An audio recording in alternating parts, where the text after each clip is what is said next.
Hello everyone, welcome to my channel. আশা করছি আপনারা সবাই ভালো আছেন, আমিও বেশ ভালো আছি। তো আজকের ভিডিওতে একটু নয়েজ হতে পারে, কারণ হচ্ছে আমাদের ওই যে পাশের বাড়িতে আজকে হচ্ছে ছাদ ঢালাই, তো সারাক্ষণ এর একটা আওয়াজ হচ্ছেই। তো চলুন সবাইকে শুভ নববর্ষ। তো নববর্ষ সবার খুব ভালো কাটুক, পরিবার নিয়ে বন্ধুবান্ধব আত্মীয় স্বজনের খুব ভালোভাবে কাটুক, নতুন বছর সবার খুব ভালো হোক। তো আজকে আমরা পয়লা বৈশাখের দিন কী করছি কী না করছি সেটা আপনাদের সঙ্গে শেয়ার করব। তো সকালবেলা মেনু, দুপুরের মেনু, আর বাড়িতে লোকজন আসবে সবাই, আবার বোন চলে গেছে, বোন আবার আসবে, দাদারা সবাই আসবে।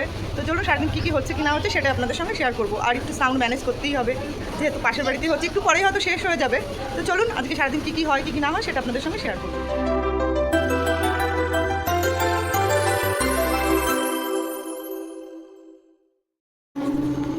সকালবেলা হচ্ছে আমাদের আজকে গোলা রুটি, আর বাইরের একটু আওয়াজ হতে পারে, আমাদের বাড়ির পাশে এক বাড়িতে ছাদ ঢালাই হচ্ছে আর কি। তো সকালে হচ্ছে এই যে গোলা রুটি পেঁয়াজ লঙ্কা দিয়ে, সবাই এখন গোলা রুটি খাবে। তারপরে দুপুরে মেনুতে দেখা যাক কী হয় সেটা আপনাদের সঙ্গে শেয়ার করব। তো এখন তো দুপুরে রান্না বসিয়ে দিয়েছি, আর হচ্ছে কাঠের উনুনে রান্না। এই যে কাঠের উনুনে রান্না করছি, আর গরম যা, গরমে তো অবস্থা খারাপ। যেহেতু বাড়িতে অনেক লোকজন, তো ভাবলাম কাঠে করলেই বেশি ভালো হবে। আর গ্যাসের আজকাল যা সমস্যা, এত লোকের রান্না গ্যাসে করতে গেলে সময়ও বেশি লাগবে, সেই জন্যই কাঠে রান্না করছি। তো এখন বসিয়েছি হচ্ছে আম ডাল, আর হবে পটল ভাজা। এই যে হচ্ছে এখানে আম ডাল হচ্ছে, আর এই যে এখানে হবে পটল ভাজা, আর হবে ইলিশ আর মাটন। তো ওইগুলো ওখানে ধোয়াধুয়ি হচ্ছে, তো আপনাদের সঙ্গে শেয়ার করবো। ইলিশ মাছটা আজকে ভাপা করবো ভাবছি, তো কীভাবে কী করি সেটা আপনাদের সঙ্গে শেয়ার করবো।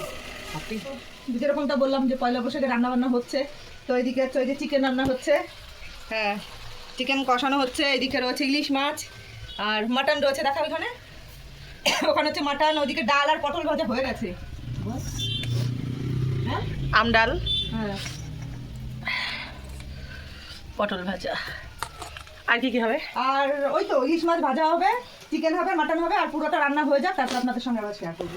এদিকে হচ্ছে এই যে এখন হচ্ছে মাটন কষা, পুরো কষে লাল লাল কালো কালো হয়ে গেছে। তো মাটন হলেই মোটামুটি হয়ে যায় রান্না, আর সব কিছু হয়েই গেছে, শুধু মাটন বাকি। মাটন হয়ে গেলেই হয়ে যাবে আজকের মেনুর সব রান্না বান্না আর কি।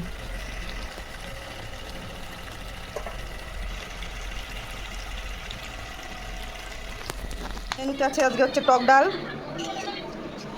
এখানে আছে ইলিশ মাছ ভাজা, এই হবে লেজ ভর্তা, পটল ভাজা, আর এখানে হচ্ছে যে চিকেন কষা, আর এখানে হচ্ছে মাটন এখনও কড়াইতে রয়েছে উনুনের উপরে, এই যে।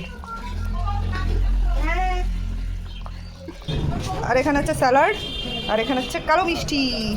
ও আবার লট চমচমও আছে। হাত ছড়া।